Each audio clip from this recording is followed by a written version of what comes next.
Hello Crafty Crandall fam. In today's video I am painting some loose watercolor flowers.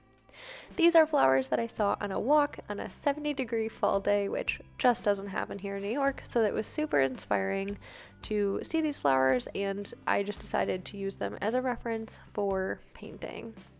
Apologies for any background noise. As you might have seen in my moving vlog, I am in the process of kind of packing up, and as such, Elsa the cat is running wild with all of the boxes and supplies that I have around. I started my sketch off just loosely following the general shapes of the flowers and really wasn't trying to be super exact with this. I wanted it to be as loose and flowing as possible, as whenever I see kind of these quintessential loose watercolor flower illustrations, they tend to be just that. Very, like, not seemingly caring too much about the structure, but also really achieving kind of the beautiful whimsy of flowers and like the randomness of the petals that you can kind of achieve. So that was my goal, was just to stay as loose as possible with this and just to try to emulate that style that I see and really love so much, but have never really been able to achieve myself. Just to give you a quick look at what I'm dealing with here for space, I've got my sketchbook, my paints, my water, my iPad, and I'm on my computer desk instead of my normal desk because everything else is all packed up. So it's kind of where I'm at with this painting. As far as the painting goes, I started with the red ring surrounding the innermost part of the flower and kind of went from there with all of the petals and just again trying to stay as loose as possible, which I interpret to mean kind of how I'm not actually filling in the sketch of the flower. I'm just kind of working around it and leaving some open space. This is what I really love seeing in other people's illustrations, and so I'm kind of trying to play around with leaving the negative space there and kind of inferring the shape of the leaf through this negative space and the shape of the brush strokes that I'm leaving. As a first pass, I think that this looks decent and was really kind of achieving what I wanted as far as getting that conveyed, if you will. I had a ton of fun with this painting, and although, again, I feel like I say this every time, but maybe that's just because artists are their worst self-critics, but I never really feel super satisfied with any of the outcomes of my paintings. But as kind of a first pass at this, trying to get used to what this style really feels like, I do think that it achieved the goal, although I don't think that the end result is as pretty as someone who has a lot more experience painting this type of flower. To be honest, I don't even know what type of flower these are. I mean, if you know, let me know down in the comments.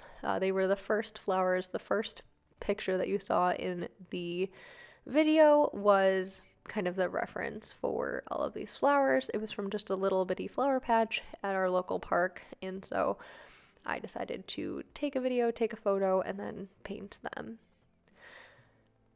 Honestly, I think that if I had just left them the way that they were after this first layer, they kind of would have looked really cool, and maybe I could have done some pen over top of them, so that's an idea for next time as well. I then mixed up a darker shade with some purple to try to bring out some shadows and also just to kind of define the flowers a little bit more as far as the shapes of all of the petals so that they didn't get lost and kind of intermingled within one another. And honestly, I think that this is kind of where I lost it a little bit. I almost went over it too rigorously, keeping with my sketch lines, and I kind of lost some of the looseness that I had originally had. While I don't think that this happened on every single petal, it definitely happened on a few of them, and it was a little bit disappointing in its outcome. The stems, on the other hand, I think kind of brought this to life because they were in such a wavy, kind of uneven pattern. I think that they definitely helped the composition of the sketchbook layout, which was happy for me because I honestly struggle with composition a lot and think that although it was completely unplanned and kind of random, I do think that with just leaving the background white, it did end up looking kind of cool with the flowers as they were. As far as advice for you trying this style, I would highly recommend a couple of different watercolorists who I follow. Jenna Rainey has actually a whole book on how to kind of achieve this loose floral effect, and I find that it's pretty effective. Although personally I didn't necessarily follow the methodology, I definitely had some of her reference photos kind of in the back of my mind when trying to approach this piece.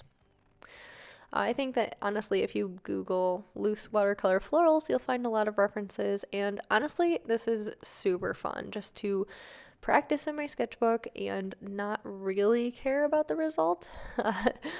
It was very relaxing and a great way to kind of jump back into using my sketchbook after a brief hiatus from art, as I have been focused on other things rather than art lately.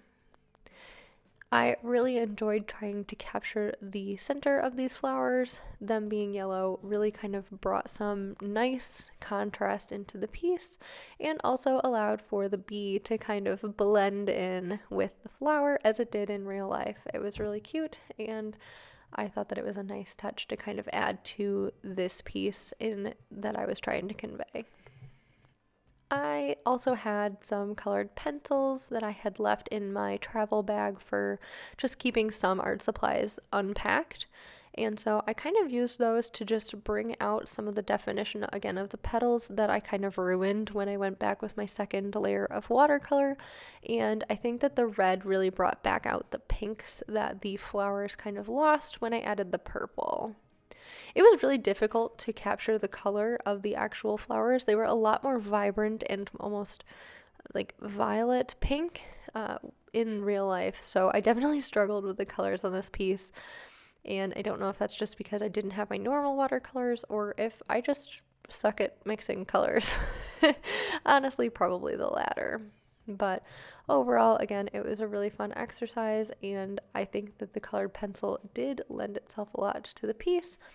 And next time I would actually almost want to try more of like a ballpoint pen approach as well to try to bring even more definition to those petals that were standing out and were a lot more defined in real life. I would highly recommend that you give this a shot. It is so much fun and again so relaxing.